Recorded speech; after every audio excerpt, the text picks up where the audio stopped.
We're the travel agents coming to you with tips, tricks, interviews, and voyages by cruise.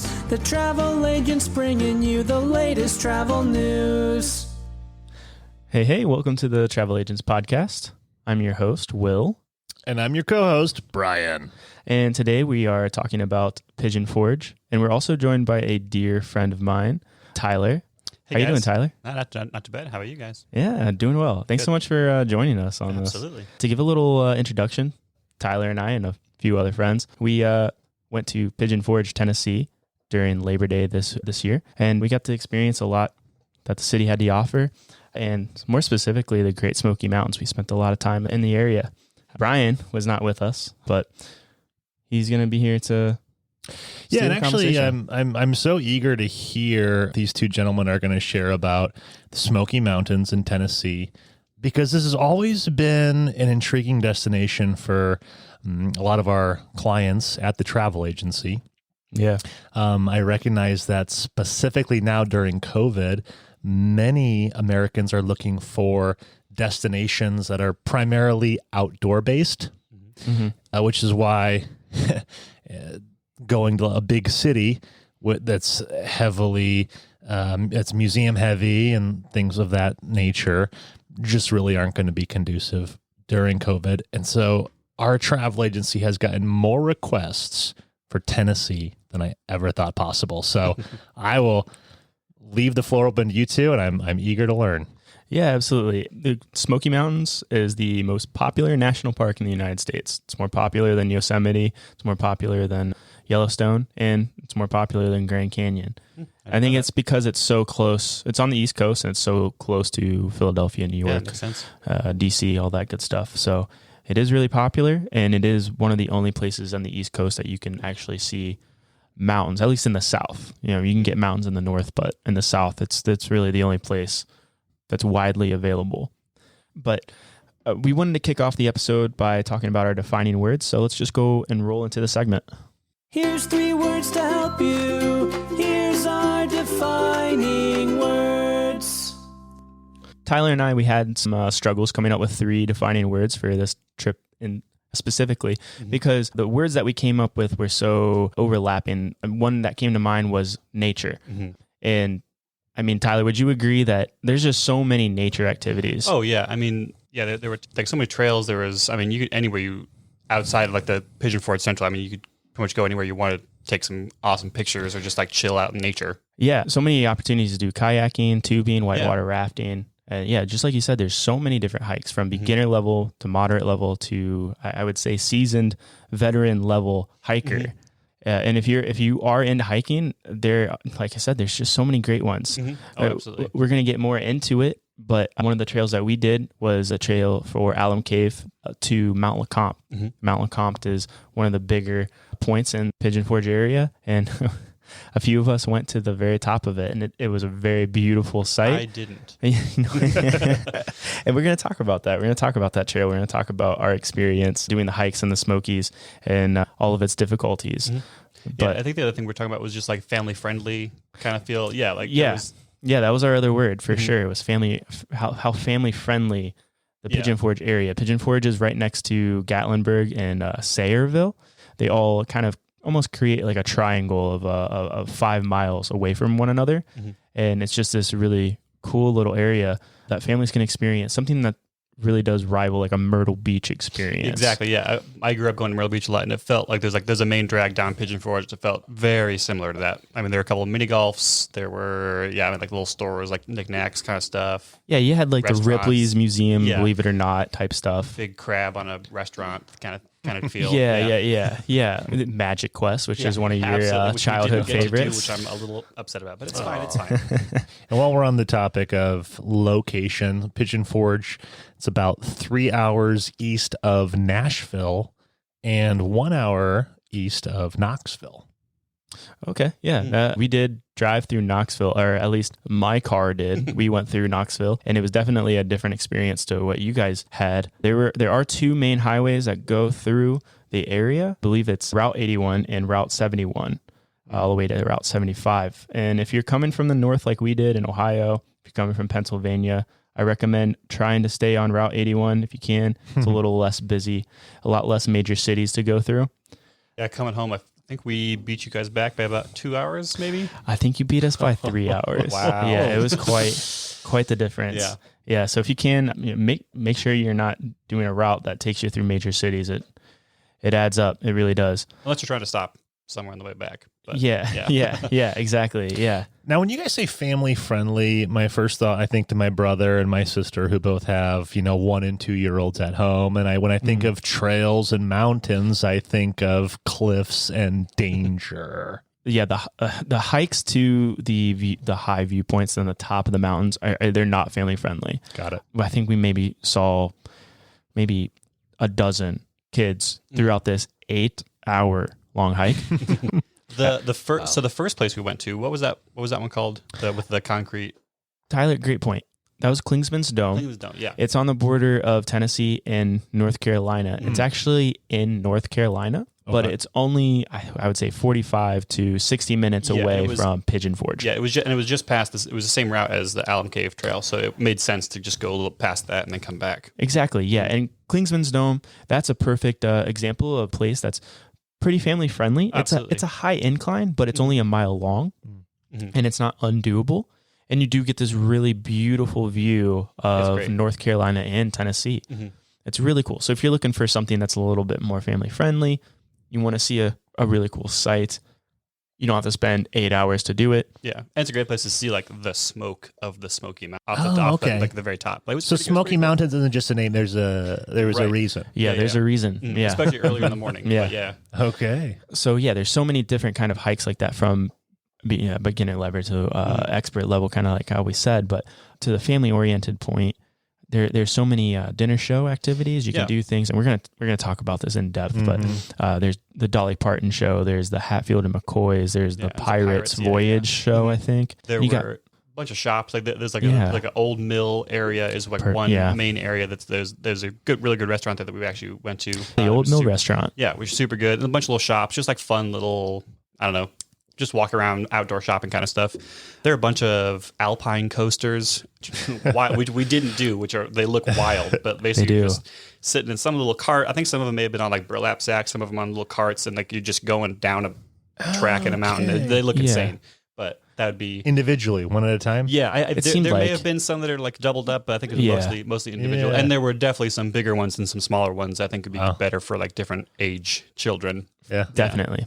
It really seemed like that. If you drive through Pigeon Forge, you'll see at least 2, maybe 3 for sure. And as you get closer into the mountains, you'll see even more. Yeah, it's really cool. Yeah, the other area was the island, I think is what it's called, which we didn't make it into that either. We were definitely there more, I feel like, for the outdoor stuff. But it's if you know Myrtle Beach, it's supposed to be similar to like the Broadway at the beach or Barefoot Landing type area where there's some more shops and just like some fun stuff to do. They had like one of those big old, like, I don't know how tall towers with the swing off of it. Like the crazy, scary looking thing. Yeah, like, you have those like, sort of extreme. Like you have those extreme adventure swing type things, like you said. And the island is this great place to spend the night with a family. Just hitting up instead of hitting up the town, you hit up the island. Mm-hmm. They have all these shops. They have things that are for adults, like moonshine distilleries, but they have ice cream. They have restaurants. They have this huge Ferris wheel that gives you this really great view of Pigeon Forge in the area. I would imagine we didn't get to do it. So for our defining words, we've talked about nature, family friendly with plenty of activities for all age ranges. Do we have a third defining word? It's hard to give it more than 3 defining words without going too specific into topics that we want to talk about more in depth later on in the show.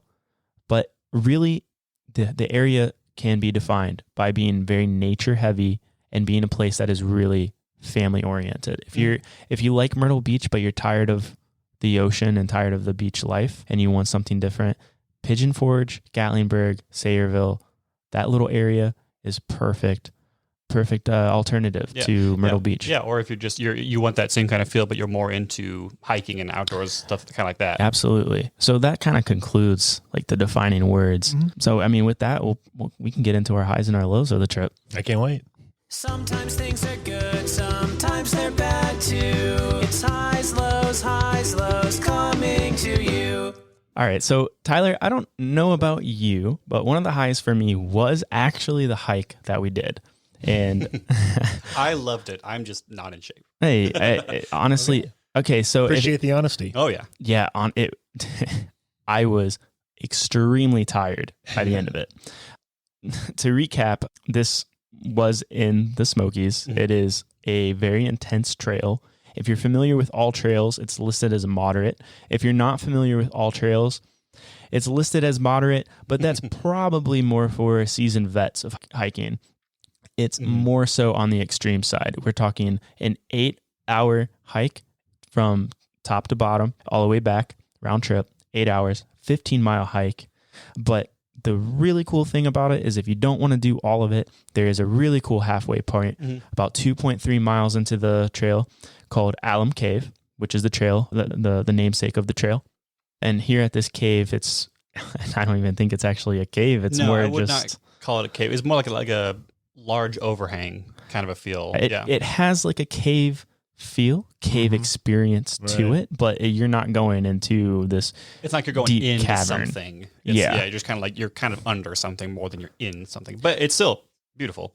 Yeah, honestly, the hike to Alum Cave was one of my favorite parts of it because you're just seeing these really gorgeous small waterfalls, not huge waterfalls, but just a lot of this huge creek activity. Yeah, I in my mind, I kind of broke it up into 3 parts because there was the beginning, the first part of it there, it was pretty easy. It was like pretty low grade, and you're just along this river, and it's awesome. Like you're kind of crossing over it every now and then, but you're really along this river the whole time, which is super nice. It was cool, and it was beautiful. It was great. And then I don't know what the distance was, but it definitely takes a turn, and it starts getting a lot more steep. So there's almost kind of 2 places you could turn around if you're not going to go all the way up. You can kind of turn around.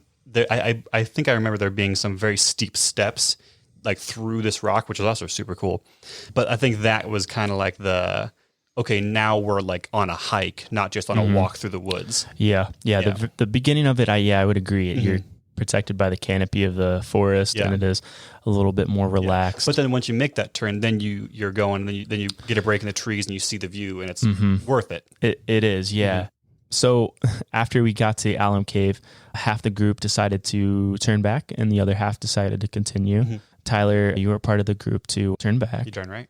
Yeah, and hey, I don't blame you. There was definitely parts during the hike that I was wondering if I should have turned back. But to quickly talk about the second half of the hike from Alum Cave to Mount Leconte, it's another 2.5 miles I think you have to go.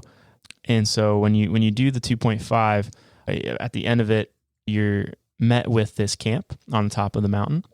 And there's refreshments. There's opportunities to eat food. There's water like there. A lodge kind of. Yeah, there's a lodge and there's some cabins there. If you want to stay the night there, you can if you make reservations in advance. You do the hike, you get to the lodge, and you can rest for the night. You don't have to come all the way back down. You can take your time up on the top of the mountain because there's a few other viewpoints at the top from the camp itself that are just a maybe 10-15 minute hike away. But from the camp, if you get your refreshments, you get a bathroom break, all that stuff. We went to the Mount Leconte viewing point, which was just this beautiful, wide open view of the Smokies.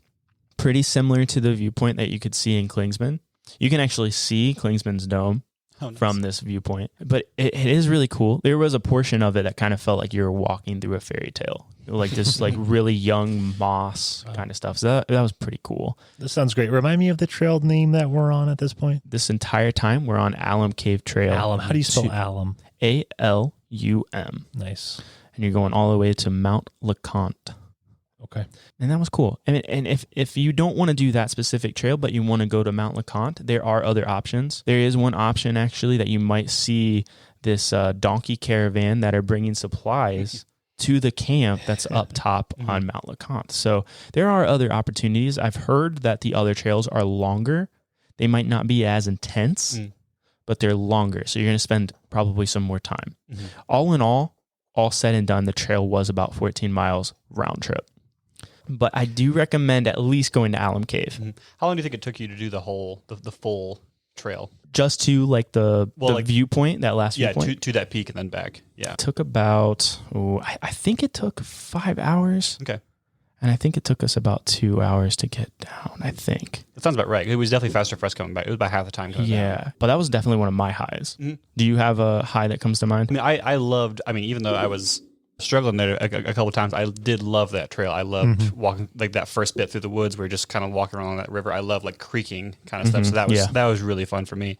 And then coming back when we were taking our leisure walking through there, we did kind of go in there a little bit more and play around in the water some more, which was nice. But the view even from our halfway point, but then up at not the cave, the first place, I can't remember what it's called again, the concrete tower guy. Oh, Klingsman's Dome? Yes, that's the one. That was really cool too. We took a bunch of pictures up there. Just a huge unobstructed view. Like that was crazy. 360 view. Yeah. Yeah, it's the highest point, and then like the highest point mountain, and then they put you up about another 100 feet up this concrete tower, and so you could just see everywhere. And we were there pretty early in the morning, and so there was some fog, there was some mist, so you couldn't maybe see as far as you could have at other times during the day, maybe, but like it was still just, it was majestic. I don't know. And you guys had even after the trail, you guys had a cool experience because you guys saw one of the black bears, right? Yeah, we were in our car, thankfully, I suppose. But yeah, we were driving back, and there was, and this maybe speaks into a little bit of what could be considered a downside, but there was just a lot of traffic leaving this trail because we left a little early, and we're like, what the heck? Like, why are we? What are we behind? What are we stuck behind here? Like, did somebody like turn around in like the middle of the road? And we got up to this point, kind of like just over a little ridge, and we saw like the front car stopped. And we're like, what the heck are they doing? Just go. Like, we got places to be. And then we looked over on the side, and there was like literally 5 feet off the road, a black bear just kind of chilling. Wow. We're like, okay, we get it. Yeah. Right. And then we stopped too, so we were part of the problem. You took your turn. Well-deserved turn. Absolutely. Yeah. I think another high for the group, I can say this as the group, there was 8 of us, and I know for a fact for a lot of the people in the group, one of the highs was the tubing that we did. Brian, have you ever gone tubing before? No. I recommend it. Yeah. And I recommend it in Gatlinburg, Pigeon Forge area. Mm-hmm. It was really cool. We went with... it was like lazy river tubing. It was. I know some people hear tubing and think like on a lake behind a boat tubing, and that's also tubing. Lazy river more, that's the style. Yeah, there were some more intense moments. There were some rapids. Yeah, and that was really fun. It was a nice break from the lazy river. We had some alcohol. Some people got to drink some drinks, got to just relax as a group and just hang out. It was really nice to do because we did that the day after the hikes, and so it was nice to be doing anything. Yeah. So you recommend a relaxing day after the active day? You got it. Yeah, absolutely. We went with... Oh, go ahead, Brian. No, please. Why don't you start, then I'll go. Okay. I just wanted to mention that we went with River Rat. There are a few vendors in the area that you can go with for tubing, whitewater rafting, and kayaking. But I recommend... three or four others. Yeah. There's definitely options. Absolutely. I recommend River Rat. They kind of have a stranglehold on like the cool areas of the river that you're going to be on. And you have Route A, which is longer but more relaxed. And then you have Route B, which has more intense rapids and it's shorter, but you get access to both and you can go in an unlimited amount of times. My one recommendation though, if you go, we were surprised how cold the water was. Oh yeah. It was 85 outside. It was a nice, beautiful day. Yeah. The water had to be around 65, 70. Ooh. It was very cold. Very cold. But you got used to it. You did get used to it, but brace yourself. Yeah. Another recommendation that I definitely have is to have some sort of like water shoe. Yeah. Because there were moments where I had to get out. I think there were 2 of us that had water shoes. One of the other of us had to get out and kind of like pull somebody out of a little like whirlpool they got themselves sucked into or something like that. You might have to kick off rocks too. Or that, yeah. So I would definitely recommend having a good pair of water shoes. Tyler, that's such a good point, because something like water shoes are something that you just might forget about that night before at 2 a.m. when you're trying to pack up and remember everything. So it's funny when you're talking about hiking and being outdoors, the very practical travel agent in me wants to ask you about packing, boots, backpacks, what did you do for water and food, and were there any fees to be aware of in the national parks, and if so, do they take credit cards or debit or cash, and then what kind of hiking resource did you have, and toilets and food and snacks on the hike? But we're going to save those for the standby items, so make sure to hang tight, wait for the standby items. What I want to hear about next is your low for this trip.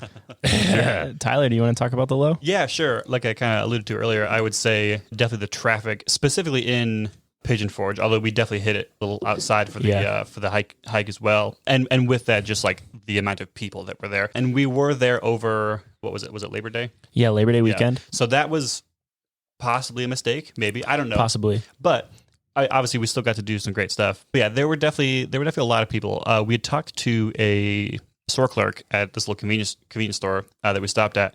And she said, I don't think it was this weekend that we were there, but the weekend before and the weekend after, there was some car show also going on. So not only was it a holiday weekend, but there were also people getting in there early or leaving late from this car show. We did see some interesting cars. We did. But it was there were times we tried to go get pizza one night, and it took us 2 hours to drive 15 minutes, essentially. Yeah. So that was rough. Yeah, we had a really similar experience. After our grueling hike that we did, Tyler and the rest of the group were on their way to get pizza. We didn't know the traffic situation that they were involved in, but we were really quickly experiencing it for ourselves, and we were stuck in traffic for about 2.5 hours. A 20-minute drive took us 2.5 hours. So that's something to keep in mind. I've heard, check. Yeah, check if there's an event going on before, during, or after the weekend that you want to go. And I think you can basically just Google search events in Pigeon Forge, and you can type in dates, and there will be something that'll pop up. This is really interesting because it kind of falls in line with other destinations I've been to that have been very mountainous. Yeah. In general, when it comes to the mountains, there's usually the one road. Yes. As opposed to for sure. a destination and they're one-lane with roads too. Yeah, they're 1-lane roads, one main road. I've had recommendations of checking the side roads, but I think it's a widely known tip at this point. Oh, absolutely. A lot of people know about the side roads, and the side roads get inundated with cars, and you don't really avoid the traffic. Yeah. So my best recommendation is try and figure out a quiet weekend, so to speak, in terms of events, and you'll probably beat the traffic. Because like I said, it's the most popular park in the United States. Wow. More popular than the Grand Canyon and Yosemite. I mean, just keep that in mind. There are a lot of people that are going to this area. Yeah. And it's I mean, probably like the number of people there were probably pretty similar to like what you'd see in like a Myrtle Beach on like a regular weekend. Yeah. But it's a much smaller area. Yes, it is a lot smaller than Myrtle Beach. I mean, honestly, I know we keep saying that it's like Myrtle Beach, but it really is Myrtle Beach in the mountains. Yeah. Hey, for the family that's been to Myrtle Beach 5 or 6 years in a row. Absolutely. Check out Gatlinburg, Pigeon Forge. Yeah, absolutely. I'm ready for the next segment. Let's do it. Let's roll into standby items. Fantastic. Actually, no, you know what? Let's roll into tips. It's even better. Tips from the travel agents. So we have a few tips for this trip. One of them being if you're looking for places to stay, specifically if you're looking for cabins in the area, maybe an Airbnb or what have you, I have to recommend that you go for a cabin that's not high up in the mountains, because in this area, in Pigeon Forge, Gatlinburg, Sayreville, you're looking at a lot of roads that are windy, and you can get car sick very easily on these roads. I know Tyler and myself and 2 other guys, we had some experiences and some struggles with some of the very car up sickness. And down, yeah, we had a few moments where we just needed some breaks and we needed the windows open. But one of the other perks of getting a cabin in the woods and not high up is that you're closer to town. You don't have these 45-minute drives over just windy road just to get back to civilization, really. Right. So I do just really want to hammer the point home that if you're looking for places to stay outside of the cities themselves, get some cabins that are just in the woods, not necessarily high up in the mountains. And they had plenty of hotels and motels and that kind of stuff in there because it is such a populated area. And we saw some really cool looking cabins up in the hills too. And if you're into that, go for it. But just know you're going to have a drive. You're going to have a drive for sure. And if you're car sick, if you get car sickness, keep that in mind. It's a test, definitely. But Tyler, you had another tip, right? Yeah. So, I mean, obviously you've got this place very touristy. You got a lot of places to eat. The first night we got there, we were like, okay, let's just head into town. Let's find some place to eat. Yeah. And there's this kind of like a little area that's almost a little set apart from the rest of it. It's kind of all got the same feel. It's called like the Old Mill area. This is in Pigeon Forge. Yes, this is in Pigeon Forge. So the restaurant we ate was the Old Mill restaurant. And it's just classic, like if you looked up in an encyclopedia, what is home style food, like home cooking, like this is the place that you would see. Family style too. Oh, right? yeah. Yeah. Well, It was. I think it was. There And may have been some options. I don't know, but we all ordered individual plates. Yeah, that's right. Yeah, the appetizers and the sides were That's true. family style. But yeah, just super good Southern. I don't know. Comfort food. Absolutely. Yeah, it was comfort food to a It was really T. tasty. And in the area, you had all these Old Mill, Branded things. Old Mill branded things. Right next there was a moonshine place with a bunch, every flavor of moonshine you could possibly think of, and some that you wouldn't have thought of, but they exist. All kinds of stuff there. Yeah, some little gift shops, Old Mill gift shops, so that kind of stuff. Shops, kitchen store kind of thing with like Home country cooking. Farmhouse kind of styled kitchen Kitchenware. utensils and kitchenware, stuff like that. They had a lot of like pre-bagged recipes for like soups, so just like random stuff like that, just stuff that you could throw together real quick. It had a cool little outdoor mall vibe going on. It was really cool. Yeah, all very walkable. Like so you're done eating and you just like head out and there's tons of stuff to just see and just walk around too and walk off some of that. Biscuits and gravy. So when I think Pigeon Forge, should I just be thinking old country diner with eggs and grits and apple pie and mashed potatoes and gravy? Or is it touristy enough that you can find fast food chains and Chinese absolutely. restaurants? Yeah. There's like quick we were talking bites. about. Yeah, like we were talking about earlier. I mean, there's a couple pizza joints, easy stuff like that. There's another place we went to that was just like a regular like pub style kind of food. They've got Plenty of options. Oh yeah, plenty of options. There was another tip I wanted to give for families. There are 2 opportunities for ski lift viewing options. There's one in Gatlinburg and there's one in Pigeon Forge. The one in Gatlinburg, you can buy a ticket to this ski lift. It takes you up to obviously a higher point. And at this higher point is this sky bridge. And the sky bridge is see-through at parts. So you have this 2,000-foot bridge that's up in the air. You get some kind of cool, almost Grand Canyon. What's that thing at the Grand Canyon? We have like the skywalk. Yeah, the skywalk. You kind of have the skywalk thing going on at this, and it's this. It's the highest, longest foot sky bridge in the United States. It's in Tennessee. It's in Gatlinburg. So you take a chairlift, ski lift, whatever you want to call it, up to this point. It's really cool.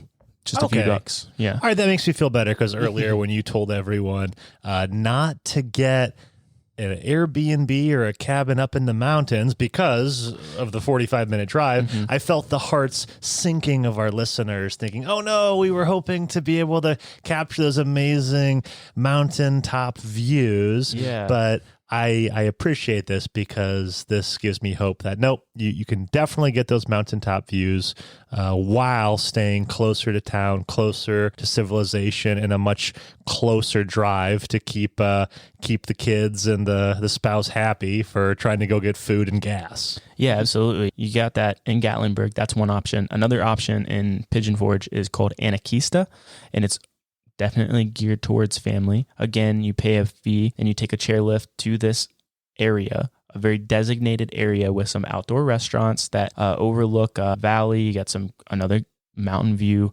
opportunities. I think they have a brewery there as well.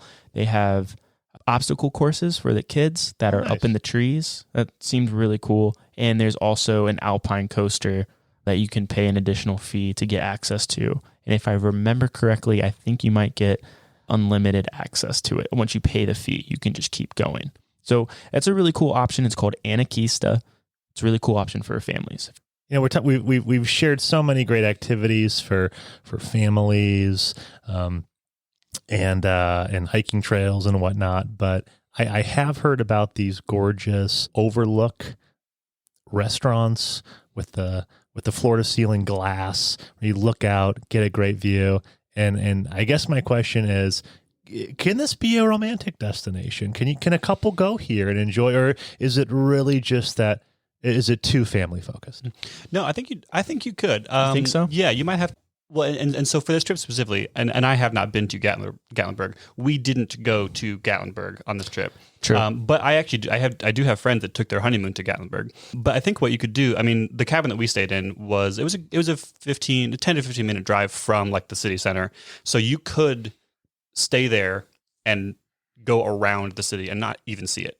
So Sure. I think you could definitely stay somewhere that is secluded enough to have that time, and maybe pop in the city if you want to for a fun activity or something like that. But you could definitely tailor it more to that side if you wanted to. And go during school season when the kids are in school. Absolutely. And you can have your romantic getaway. I like it. I think that wraps up for the tips. I mean, did you have any questions that you had? I think the last thing, we've talked about driving a lot. You need a car here. That's a good point. Sure. Very good point. Yeah. Yeah, really good point. You definitely need a car. I guess just one question I have is cell phones.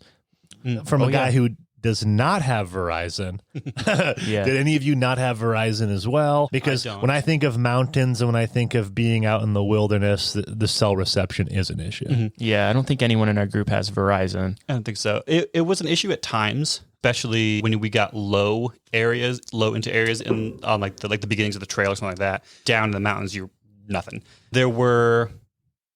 I think Klingman's Dome, I think I might have had signal on the top of there. Oh, really? Okay. I was going to say, I think at the high points, I know for Alum Cave, as we continue to get higher, we definitely lost signal. Yeah. Yeah, it was spotty, but in Pigeon Forge, and even our 15 minutes out cabin, we had relatively good signal. It was a little slow. Yeah, it was bogged down for sure. Yeah, because of how many people were there. Yeah. I think. But yeah, it's you could still use a GPS to get around if you needed that. Yeah, that's a great question. Yeah, when you have 8 millennials together all trying to download their favorite podcasts. Obviously it's going to get bogged down. I do have questions for your standby items, so I'm eager to get into that. Yeah, let's roll into it.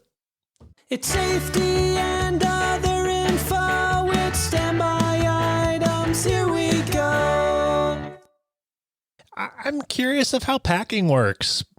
This doesn't seem like your average Cancun weekend or Miami Beach weekend as far as packing. I'm hearing a lot of being out in the wilderness. I'm worried about, should I pack shorts or do I pack pants so as not to get hit by pricker bushes, and layering and backpacks and how much weight and water bottles and snacks and granola bars. It all makes me nervous. So what did you do for packing? And if you're flying there and you can't bring all that stuff on the flight, are there good resources in town to grab your granola bars and water bottles and things of that sort? Yeah, there are a few superstores like Walmart that you can go to if you feel like you haven't prepared or you need some other options. So yeah, there's places to go to. Yeah, I mean, general packing. So we were there for 4 days, 2 full days. So drove down, day, drove back. I mean, I don't feel as though I packed an excessive amount of stuff. I mean, you got we'll go with layering. That is a good idea. So the first trail that we did up to the Klingman's Dome, that was early in the morning, and it was cold. It was. And windy because it was exposed. This is September, by the way. Yes. Yeah. So it's definitely worth having something that you can take off, something like a light jacket or a windbreaker or something like that. But then once we got down to the Alum Cave trail, it was pretty warm, pretty comfortable. And then especially because you're working up a sweat on this more difficult trail. And it got cold again as you got higher in the altitude. Mm-hmm. But by then you worked up a little bit. It was comfortable to a point. I didn't go as high as you guys did, so I don't know for sure. It wasn't too bad. It wasn't as bad as Klingsman in the morning, but I would recommend, like, if you're gonna wear layers, make sure they're sheddable. Sheddable layers. Yeah. And do I need hiking boots, or am I going to be fine with my old tennis shoes? I'd recommend a good pair of tennis shoes at the least. At the least, yeah. And one that's like kind of broken in. Yeah, it depends on like how intense of a hike you're going. I mean, with the hike that we did, you would be fine with tennis shoes. Mm-hmm. Okay. Yeah, and the other thing too, like, I'm worried about like getting like scratched up by like pricker bush or something like that. There were very clear trails. Very clear. Yeah. So well-maintained trails. For the 2 that we did, well-maintained. Yeah, very, very good point. So that was not an issue. If you went off, maybe, but even the small bit that I did go off, like when we were walking around that creek, I didn't have any issues. And shorts were fine. Did it rain on you guys at all? And if not, if it did, what would you have done? Just got wet. Just got wet. Yeah. I don't know if we would have done like, we knew in advance that the trail that we did was going to take anywhere from a half day to a full day. Yeah. And if it would have rained, we wouldn't have done it. I don't think. It would have made a hard trail extremely difficult. That's very true. Check the weather forecast. Make sure it's not going to rain that day. I got it. The beginning there were parts that were paved almost. Yeah. But then once you made that turn, like I talked about earlier, it was all dirt trails. So it would have been, but there were some paved parts later. There were some like wood steps at points, but like, it would have been muddy and difficult if it was wet. Difficult. Yeah. So you're an hour and a half into the hike. You've been drinking water, and you just got to use the restroom. Yep. Yeah. I mean, you're in the For woods. guys, it's pretty easy, but you have wives. I mean, I'm just curious. Well, was there? We were there had facilities. Yeah, there are facilities there, but there are a dime a dozen. Yeah, beginning and end, they are available. And by end, I'm talking the full trail. There's no bathrooms at Alum Cave. That's considered the halfway point. Yeah, that's you're on the trail at that point. Yeah. But you're in the woods. If you can sneak away and get some privacy, we had a few girls that did do it. Mm-hmm. All right, and then go ahead. I was were there facilities at the top of the trail there? There were. Okay. Yeah, and they're woods facilities. I mean, yeah, they're woods. They stink. They are the grossest bathrooms I've ever seen. Sure. Klingsman's Dome was awful, but yeah. So keep that in mind. Bring your own toilet paper, or do they have that? It's maybe if you go through during COVID, consider it a blessing that you have a mask because it will give you some reprieve. Bring a mask regardless, it sounds like. Yeah. Bring a mask to go to the bathroom if you're going to these woods bathrooms. Yeah. Will and Tyler, did you have a hiking resource prior? Seems like in a destination that has so many trails, how did you know to pick this one epic trail? I mean, did you ask people when you got there? Did you research? Do you have a resource or a website you can recommend? So I built the itinerary, and I did use something that's called All Trails. All Trails, if you're not familiar, I did mention it earlier in the podcast, but basically what All Trails is, it's just a working database of trails all throughout the United States and popular trails around the world. So you can search Pigeon Forge and a bunch of trails will pop up and give you some recommendations, and they will list what they say is moderate, strenuous, or easy. But keep in mind, this is at the perspective of experienced hikers. So or at moderate, least people who do it regularly. Yeah. So moderate can be very difficult to your average Joe. I recommend if you're going to use All Trails, maybe look into the comments, get some recommendations. At that point, we also did have, we do have two really close friends that are really into hiking. And they were with us on the trip. Mike and they and were on Hallie. they were on the trip with us. And one of them did actually do this trail, and he did give us a warning that it was a difficult trail, but it's doable to do in a day, but it was tough. Yeah. So we had some experience as well as some resources to guide us on this hike. Yeah, and one thing I just thought of for that could go back into a tip. So for this whole even for the half of this long trail that I did, we did pack some sandwiches like in a backpack. Yeah, that helped.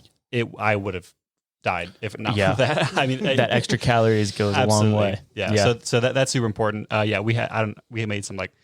What kind of sandwiches? Like turkey and cheese, something real simple. Yeah, just something real basic that just keeps well and we didn't have a cooler or anything like that, so it was room temperature, outdoor temperature. It was fine. It was what it was. Yeah, water bottles. I think somebody had a Camelback. Yeah, our experienced hikers. Yeah, they did.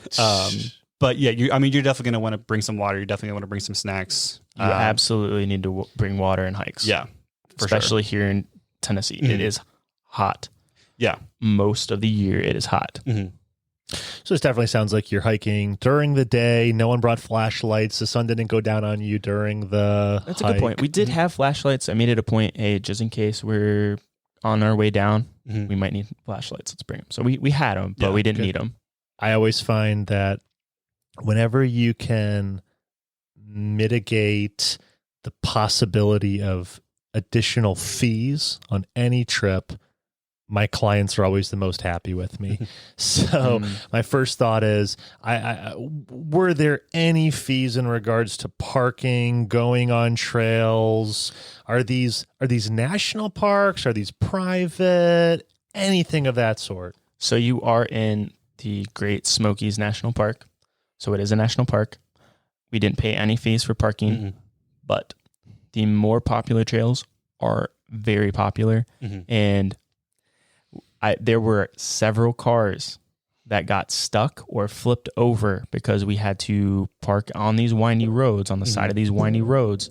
Parking was very sparse. Yeah, it was difficult. We probably had about a solid 10-minute walk from where we parked to the trailhead for Alum Cave. Yeah. And I think on that 10-minute walk, we saw 2 cars that were I getting remember towed or in one the for process. sure. Yeah. But there were a couple, and they did not park in good spots. There was plenty of space in areas to park off the road, but you are parallel parking on a busy 1-lane road. Yeah. In the mountains. In the mountains. And they didn't get towed because of the parking itself. They got towed because their car flipped. Yes. Yeah. From the or slid off the trail, or not off the trail, off the road. Yeah. Because they tried to fit in a spot that they shouldn't have tried to fit into. Go early if you're doing a long day hike. Mm-hmm. If you're doing a short hike and it's a popular trail, if it's considered popular, go early. Go later in the day. You'll beat the traffic. You probably won't ever have a parking spot available. And now that could be a time that it could make sense to try and get a Uber or something to one of those trails. Maybe we didn't try to look into that because we had cars and we weren't going to try for that. Yeah, we had too many people. We had too many people as well. But that could be a possibility. But you might be waiting a long time either way. Yeah, for sure. Do I need cash to tip anyone when I go to the Smoky Mountains? I mean, just your normal restaurant tipping. Yeah, but if you prefer to use cash, use cash. If not, everywhere took cards. Yeah, there's no service or anything that you might experience that you'll need cash. No. Mm-hmm. All right. Well, I'm excited to go to the Smoky Mountains. I'm excited to check out trails. I'll be ready. I'll have my backpack there you go. with sandwiches and granola bars and a good thermos of water. I'll be cognizant of parking and getting a nice early jump on the morning. And I don't need to book that mountaintop cabin.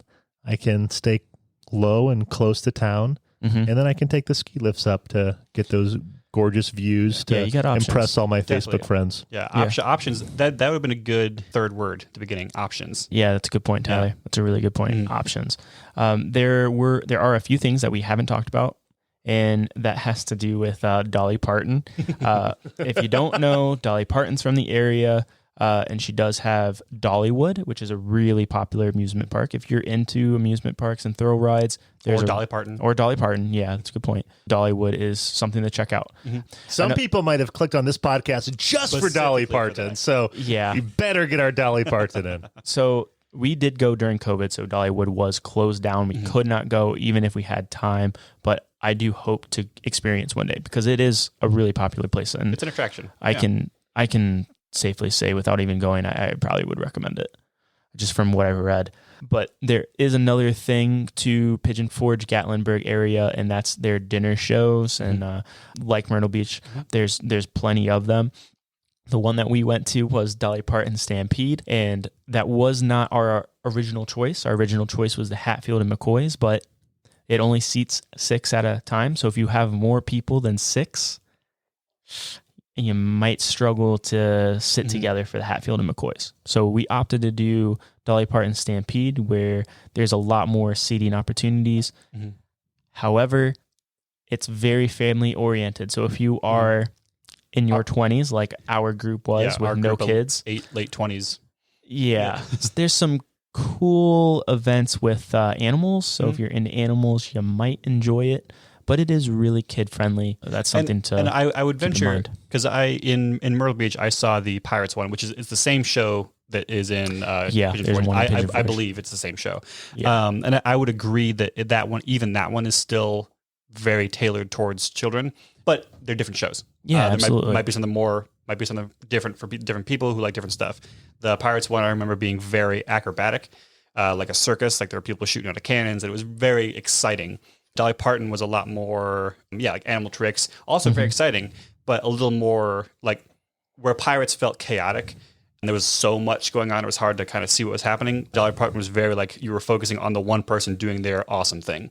Sure. Okay. Yeah, I can see that. Yeah. So I recommend going on a dinner show, but depending on who you're going with, I would look into the Pirate Show, maybe the Hatfields and McCoys, maybe check out, I think the Comedy Barn is another really popular one. So you got options. Yeah. But Tyler, did you have any other standby items you wanted to talk about? The Airbnb we stayed at was great. It was cool staying like a lodge kind of feel. There was I don't remember the exact name of it, but it looked, the ones we passed all seemed kind of similar. Yeah, I'd recommend a cabin experience Yeah, for sure. yeah, it was just nice. They had a hot tub there, so that was super cool. That was really cool. It was a nice place to chill after a long day of activity. Absolutely. So I would recommend that over a hotel, unless that's what's available or what you're into. If you really want to be in the center of Pigeon Forge, but yeah, I think the cabins are probably the way to go, just to get more of that like nature feel. For sure. Brian, did you have any other questions? Sounds like fresh air. I'm guessing lots of stars in the sky. Oh yeah.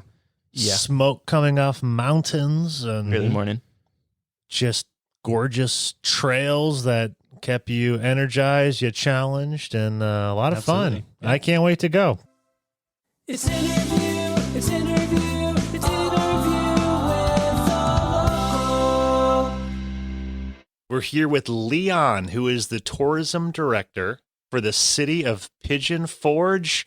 Leon's been in Pigeon Forge for 32 years. Leon, thank you so much for coming on the Travel Agents podcast. Thank you very much for the opportunity to share with your listeners about Pigeon Forge and the Great Smoky Mountains National Park. Can you give us your background and where you're from? Sure. I'm a native Tennessean. Spent all my whole life here except for 3 years while I was in the Army after I graduated to college. So lived my entire our life in the volunteer state. Well, thank you for your service, first off. Yeah, thank you You're very much. welcome. It's my honor.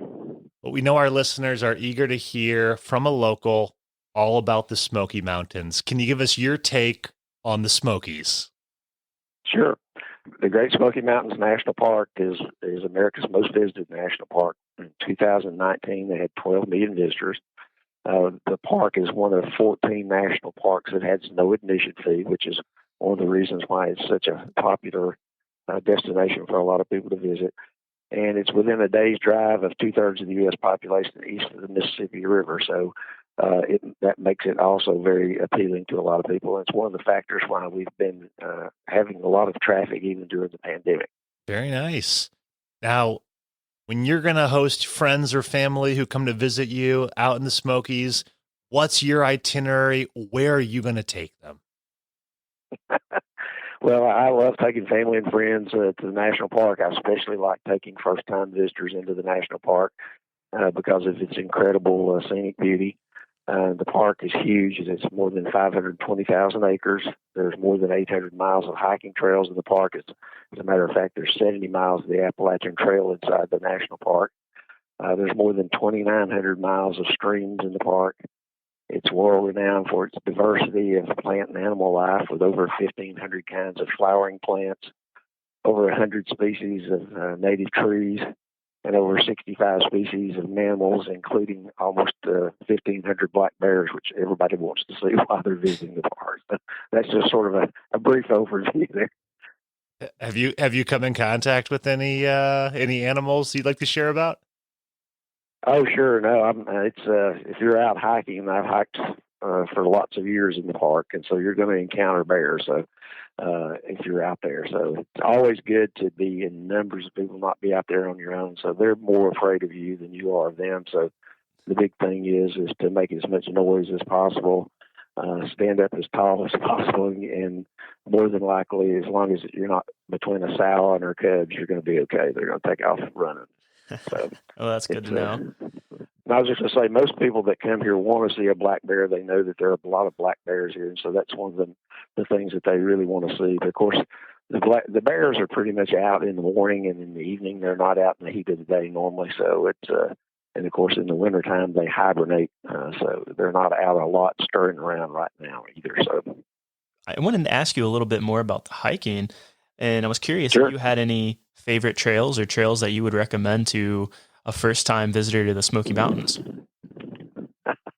Well, there's my favorite trail is sort of a strenuous trail. It's the Alum Cave Bluff Trail that goes from the Highway 441 up to Mount Leconte, the Mount Leconte Lodge. So it's a 5.5 mile trip one way, but it is a strenuous to hike. You're climbing the whole time you're there. But there are lots of quiet walkways in the park. Just another favorite hike of mine is a fairly easy to hike. It's the Abrams Fall Trail out of Cades Cove. It's only 5.5 miles round trip, so that's a great easy hike and through a beautiful area to a beautiful fall river waterfall in the park.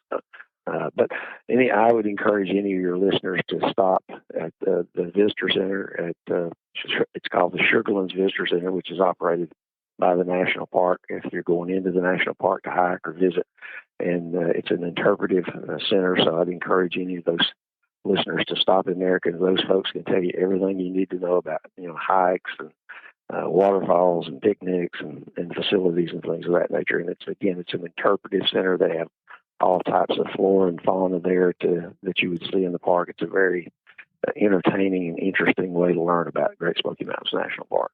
Wow. And is that inside Pigeon Forge, or is that on the outskirts of the city, closer to the That's the actually park? inside, just right inside the entrance to the national park, up above Gatlinburg there. Pigeon Forge is 7 miles north of Gatlinburg, and then Gatlinburg's city limits abut the national park boundaries there. So it's right outside of Gatlinburg. It's where you go to the Sugarlands Visitor Center. Awesome. Perfect. Any word of caution to visitors coming out for the first time? The big thing for us is Pigeon Forge, your listeners might be interested in knowing, Pigeon Forge is really a tiny town. We only have about 6,238 permanent residents, but we have over 80 attractions in our city, including Dollywood, which is the most ticketed attraction in the state of Tennessee.